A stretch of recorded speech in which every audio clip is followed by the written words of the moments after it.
Oh my goodness, it's the first manga news of this month of December, and I'm really excited. We're finally catching up, or I'm catching up on some news that was happening when I didn't film last week, since last week's video was the video I meant to post the week before that.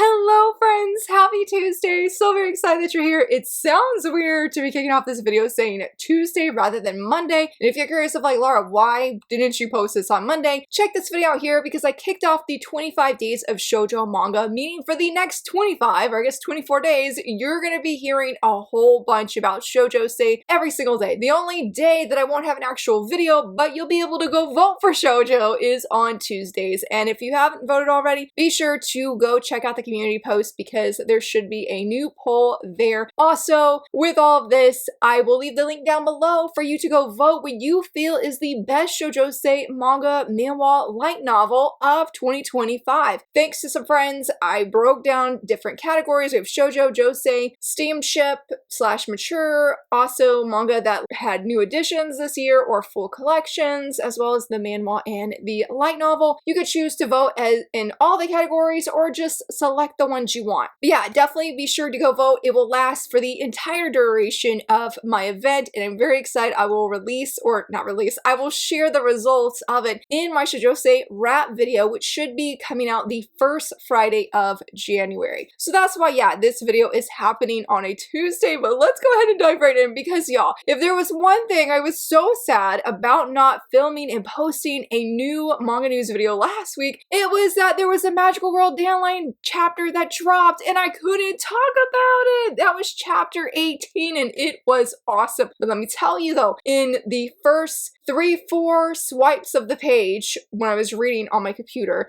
yeah, I forgot how to breathe and I was freaking out. I could feel my heart rate just spike and I was totally on edge. Shout out to my friend Junie because we buddy read this together and I'm so glad I didn't read it alone. And I was like, okay, my heart rate's starting to go down a little bit, but it's still like pretty intense in this chapter. We get near the end when our fellow villain is here, enters the scene, and she has, we'll just say something's happening, and I was like, I forgot to breathe. I'm like, my heart, y'all, my heart rate was so up. I could feel my heart beating really fast. It took me a hot minute to calm down because I was like, dude, this is too intense, and I'm scared for our characters, our leads here. Definitely Shade at the beginning, who was totally phenomenal in this whole chapter, but y'all, the intensity, yes, sorry, I know I keep using that word, but y'all, it was real. It was coming down to the line and I didn't know what was gonna happen next. So thankfully we do have a new chapter. I believe it's this week because as of filming this video we had 6 more days until we get a new one, so maybe Thursday, Friday, and I'm ready, I think, because things got addressed. We know what's going on and I'm like, well, we know what's going on, but what's gonna happen next? And fingers crossed it'll be good things. Not only that, but First Love, Worst Love, we got a new chapter as well, and I absolutely loved it. It was chapter 8, and I really appreciated this chapter because we got a flashback, and I just felt it was so meaningful and touching overall to get that flashback, have something that was a misunderstanding back then for our female girl here, our female lead, and to get a clarification of what happened back then, and being able to sort of have like this second chance of something she was longing for, even though I know things are really, really awkward because of the previous chapter, because of what our male lead did here, and he doesn't remember, and so it did make it really awkward for her, and I felt so bad, and I totally get where she's coming from though. Like, I don't think she was in the wrong of how she was acting towards him, and I do feel bad for him that he doesn't realize why she's acting like that, and why I feel it's justifiable of how she's acting. So it was a really great chapter. Really, really enjoyed it. I cannot remember if we're getting a new chapter of Glasses this upcoming month or if it's going to be on break. I don't know, but I hope we get another one because I love being able to talk about these little chapters, have like mini reviews of them because it just makes me really excited. I guess too, on the theme of like these individual chapters and like digital licenses, I did see Manga Up did have a new shoujosei, I believe, and it's called Aoi-kun wants this muscular girl to flex. I tried out chapter 1 this morning and I really liked what I read. It's about a young man. It seems to be from his point of view. He's very short and he feels very, I don't know if insecure is quite the right word, but he definitely feels like he's being looked down because of his shortness and that he has more of a cuter vibe for a guy. So he sort of changes his, not his personality, but the way he presents himself, where he dyed his hair. I think he wears piercings, or he has piercings, excuse me, and he sort of wears like this delinquent-like clothing to sort of intimidate people because they won't be intimidating to him or try to intimidate him because of how short he is and like his overall size, because he's very skinny as well. And so when he sees the female lead on TV, at some point, she is super buff, very muscular, and she's just very big, and he sort of envies her. And fast forward however much time has passed, he actually bumps into her at some kind of store. She gets a book down for him. The way that she presented herself to him was very angering, frustrating for him. And he was like, oh, I can't stand sport jockeys like this. But she was really nervous because somewhere among that time, we'll say a little bit later, same day it seems, or within a course of a few days, he ends up working with her as sort of it seemed like a favor because he is a stylist and she needs help. Her father asked her to go get married, go to a matchmaking event, don't do the wrestling anymore, and she just has zero self-confidence. And so he gets her this really nice dress, he does her makeup, does her nails, and, you know, makes her feel and seem very pretty. I mean, she was already pretty, but she feels pretty. Things happen, I won't go into spoilers about that, but he realizes he could have helped her dress differently because when she goes to save somebody and he sees all that muscle, he's like, she's really, really cute. And he didn't need to put all this glamour on her to help bring out like her real beauty and beauty overall. It was a sweet chapter. Originally, when I first saw the advertisement for this, or the tweet for this, I thought it would be more like the Muscle Girl Next Door. And maybe in terms of a general vibe where you have the skinny guy who's very self-conscious about that, and then you have the buff girl. But the muscle girl here, she is totally, fully confident. Like, she doesn't feel insecure or self-conscious about her muscles or anything. Like, she fully embraces them. So I think if you want a general vibe of that, just, you know, with the female lead acting differently, mixed in with Cinderella Closet, I can't say why in the Cinderella Closet though, because that'd be a spoiler for this chapter, but I think if you want a mashup of those two, I think this would be a really good one to try. I wish that there were other chapters that were for free because I enjoyed what I read in chapter 1.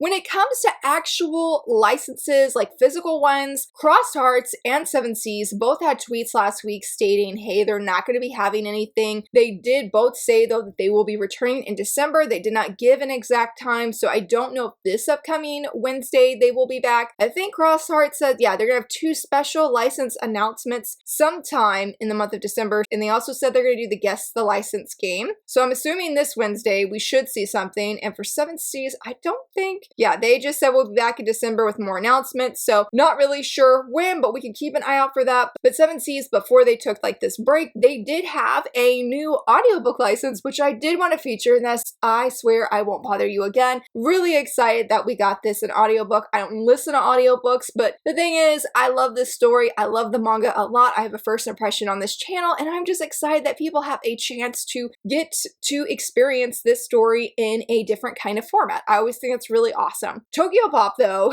came out of nowhere. I think it was like a Friday or Saturday night. Maybe it was, I don't know, it was sometime last week, though. Came on out and we're like, hey, we have some license announcements. I said, oh, okay, let's go. Majority of them were BL. There was a shoujosei GL that got licensed that a lot of people were excited for, had a really cute cover. And then the last one was the one I personally was most interested in, and that's the Encyclopedia of Vegetable Fairies. This seems to be by a very popular creator, and I'm not familiar with their work per se, but I did see that they have like plushies of them. They have other kinds of merch, and my daughter and I looked at the different art we could find on the creator's website or this company's website, and it was so incredibly cute. Apparently the creator felt very inspired to, I guess, draw different, it's not necessarily a like story of sorts, it's more of just illustrations, and you have just like a mini story on that page. But he wanted to help picky eaters by making the food look really really cute. And the funny thing was, my 6-year-old saw it. She's like, I don't really think I'm a picky eater, but they're really cute.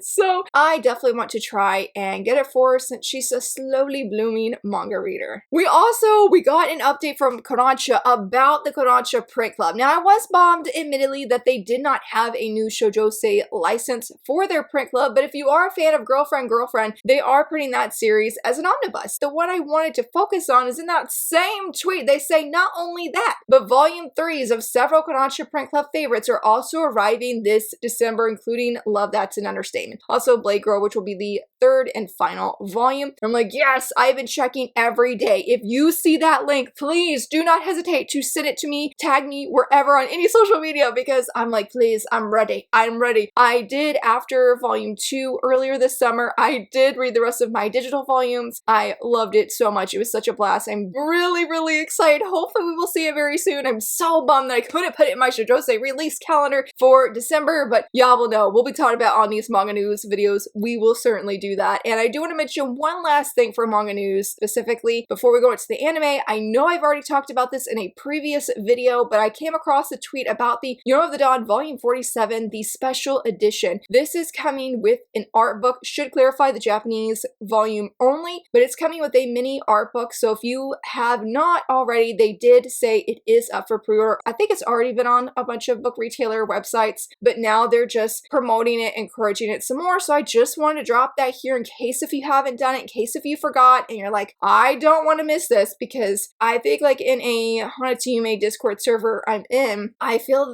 don't know how strong the chances are that Viz Media would realistically publish it. I mean, it'd be great if they did. It would be an amazing thing if they did, honestly. I just don't know if they're gonna actually do it. Sorry, I shouldn't have said that because I don't want to put pressure on anybody, but I guess it's just something to highly keep in mind that we may not get in English, and if you want to ensure that you get it, that it is up for pre-order. Now, those our anime news, y'all, I felt like every day this past week was just a joy to come online and see what new thing am I going to see. I mean, this morning I saw a cover reveal for My Glasses, my favorite shoujo. I have decided not to share it yet because I didn't have any official sources, but it is new favorite cover unlocked for shoujo. I love it. I'm obsessed with it. I already have it in my Amazon cart right now, and I'm sort of waiting to see if any friends are going to be ordering anything in December from Japan, or if I should just go ahead and get it. I don't know, but y'all will know I'm getting it. I don't think you can see it up here. I've got Glasses somewhere. That is my double dipping series. But yeah, before that though, rewinding, man, I woke up one day. Do you know what anime? We got 2 new, well, technically 3 new anime announcements, but 2 of them are for series I really, really love. The first one being Girl Crush. Yes, Girl Crush is getting an anime and it looks so good. I love the key visual here of Tenka so much. She looks awesome. I love the adapted style that it seems going to be for the anime. It looks fantastic. It's about a young woman who really doesn't dream of being an idol of sorts yet. It's not until she meets her quote-unquote rival that she's like, oh, you want to go be a K-pop idol and you're sort of stealing, again with quotes, stealing the affection or the time, attention from the guy I like. Since she's already really good at dancing and singing, she's like, well, I'm gonna go be a K-pop idol as well. And in her mind, she's like, I'm gonna do so better than you, that she's sort of gonna quote-unquote take everything from her. Tenka really does live out the mean girl vibes, and the first time I tried it, I did not like it. I dropped it. I was like, this is not the kind of heroine I want to follow. But honestly, I think it was after the license announcement, the physical one from Viz, because it is on Comic-Key, I went back to Comic-Key and I said, okay, I said, let's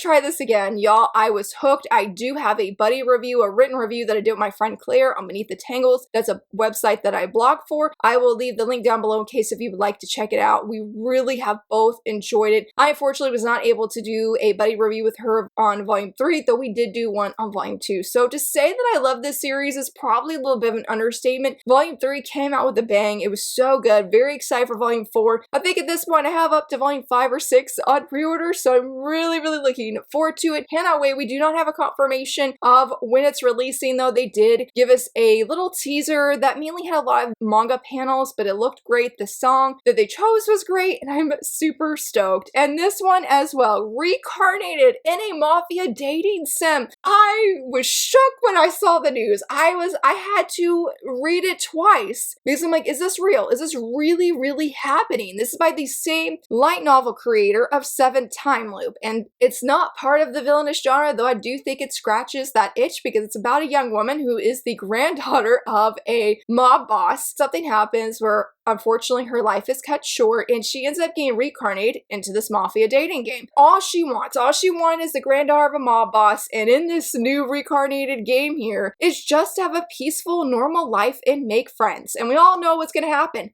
That's not going to happen easily because in this dating game, she is engaged to the ultimate mob boss who is unhinged, Leonardo. I really like him though. He's really great. He has a great smile and he had some unhinged actions in volume 2, but he's really great. And I do have a video first impression of volume 1 if you're curious about it. Yeah, so she knows what she needs to do because she's played the game and things are just not going according to plan. He doesn't want to break the engagement, even though she's like, hey, let's break the engagement. He's just not wanting to do that. The more he sees her real colors, the more he's amused by what she does and her earnestness and even her being a little bit naive, which I think is a good thing. But yeah, her dream that she's wanting for herself is just getting further and further away from her. I really love the banter in this series, the dynamics, the whole mob thing. Oh, I was eating it up. But yeah, it's so good. I'm not going to say if you like Seventh Time Loop, guarantee you like this. Not going to say that. But if you definitely need a scratch for the villainous genre, but you don't want all the typical tropes of that genre, then this is a really good one. If you want a heroine that is independent, can hold her own with a gun and whatnot, yes. Also, when it comes to romance, that you like some unhingedness, nothing, I should say toxic or dangerous, right? Well, maybe a little dangerous, but you know, nothing toxic per se, then yeah, you should definitely check this out. It is phenomenal. It's one of my favorite reads this year. Really, really enjoyed it, and I'm just thrilled that we are getting an anime of it. I know it's going to be awesome. I hope it's in good hands, whatever studio it gets. And as I said, we did have another one, and that's part of the intrusion, I'm Home. This is a fully colored manga, and it has been decided that it is going to be getting an anime. They gave us 3 different illustrations to sort of celebrate it, and I think it looks good. I do personally prefer the manga art, but the girl looks so very cute. It's about a young woman. She's an office worker. I think she's in her mid-20s, and she's in a toku. It was like an interesting scenario because she lives, I think, in an apartment building. And there's neighbors on either side of her, and they're connected through a hole in the wall. It says hole in quotes on Manga Plaza because we do have it digitally available in English. I don't know if hole is literally or figuratively, but one of them or both of them are part of some kind of online community that she's in concerning her hobby as an otaku. I'm not really sure which one it is though, but based off art style and just general vibes, I feel like I'm going to be going for the blonde hair guy. I'm pretty sure this is a love triangle. Not 100% sure, but I get that impression that it is. So it seems like it's going to be another cute otaku anime, and I think those are always really fun. Even though I always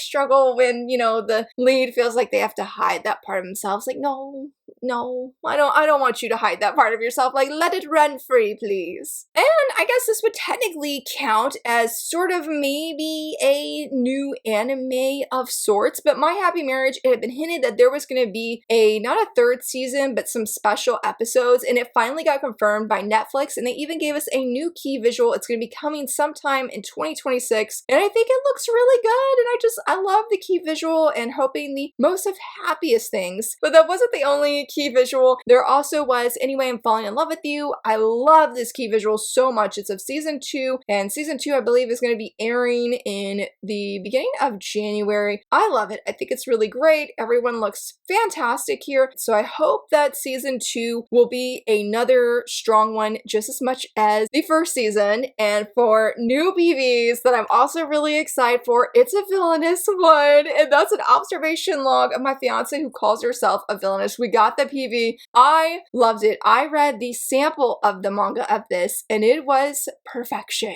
It was perfection. Has a reincarnated vibe, but the thing is, it was what makes this different. Not only they are like younger children when they first meet, I think is an arranged marriage, and she comes right out and tells him, I'm a villainess, this is like a otome game, or I'm reincarnated. She tells him, I'm the villainess, I know you're supposed to get the heroine, I'll do everything in my power to make sure that you are with that heroine, and I'll set up all of the things to make her life difficult and yours as well. But the thing is, he becomes increasingly curious about her and interested in her and genuinely takes her serious. So the more he listens to her and again takes her seriously about the things she says that happen in the game or the novel, it genuinely happens in real life, and he's able to stop it from happening because she said something, but she's so confused of why he's listening to her. And it's another one. We did talk about how for May I Ask for One Final Thing that we are getting that physically published in English, and this is by the same publisher. I'm so hoping that the rankings, the listings increase once the anime comes out, and they'll be like, oh yeah, let's print that. Like, yes, please,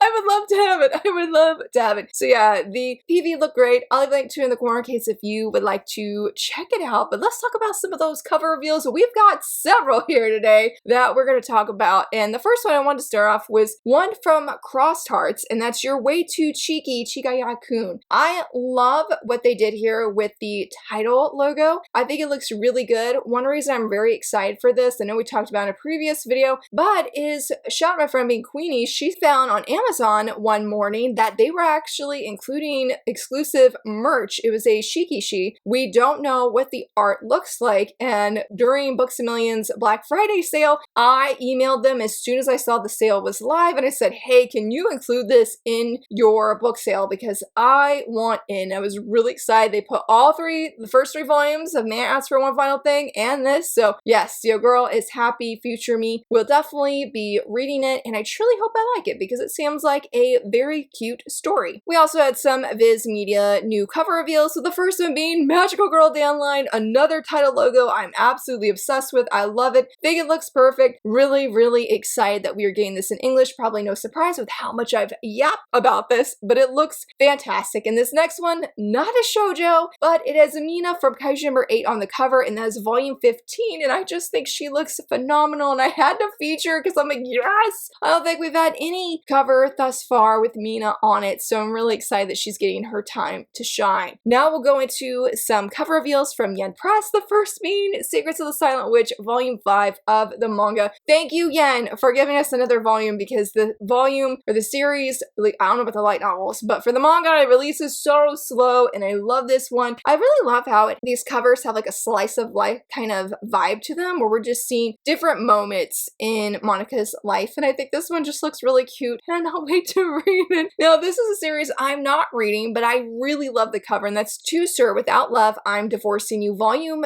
2, I believe, of the manga. Oh, my bad. This is actually the light novel, excuse me. I love it. I feel like there is a wedding taking place here. Again, I'm not reading it, so I can't confirm that, but it made me happy to see some marriage vibes here. She looks really beautiful in her dress. The guy looks handsome, and it looked really nice, so I just wanted to share it. Same as this next one, which comes from Eyes Press, and that is The Merman Trapped in My Lake, volume 1. Now, I have some very strong mixed feelings on this series itself of what I read. I don't know which video I talked about it in, but I know I talked about it in a reading wrap-up, but this cover is so stunning. They did it justice. Like, shout out to the designer that did the title logo. I love the little mermaid fin that's coming off, and I love just the pink and the blue and how they've highlighted that. Like, it is just beautiful, and you know, the cover art itself is absolutely stunning. This is definitely a series I could see myself buying just for the cover art. I will not. It is available right now. If it hasn't changed, it's available on Webtoons if you would like to go check it out. But yeah, the cover is absolutely stunning. And then we also have Kill the Villainess, volume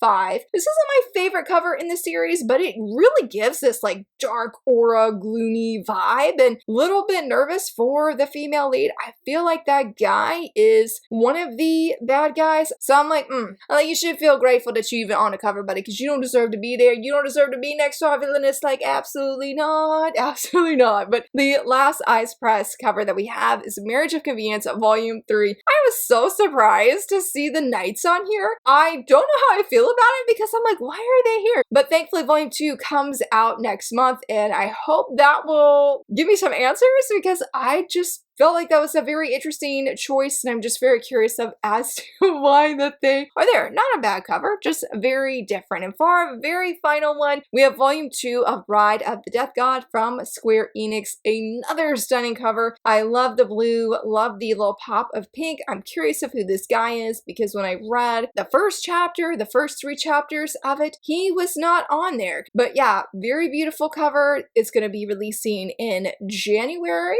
and I'm not sure about when all the other cover reveals are coming, but you can definitely know that they're coming next year. Lots and lots of exciting things. I am so excited that this was such a great way to kick off the manga news for this month. Well, I should say manga and anime news. There's so many exciting things coming in 2026. I'm eagerly looking forward to it. Let me know which anime adaptation you're most excited for or wanting to check out. Have there been any recent licenses that I haven't covered that you saw that you're like, yes, I'm excited for it? Let me know down below. Don't forget to go vote in the form as well. If you enjoyed this video, please give it a thumbs up and subscribe, and thank you so much for watching. Bye!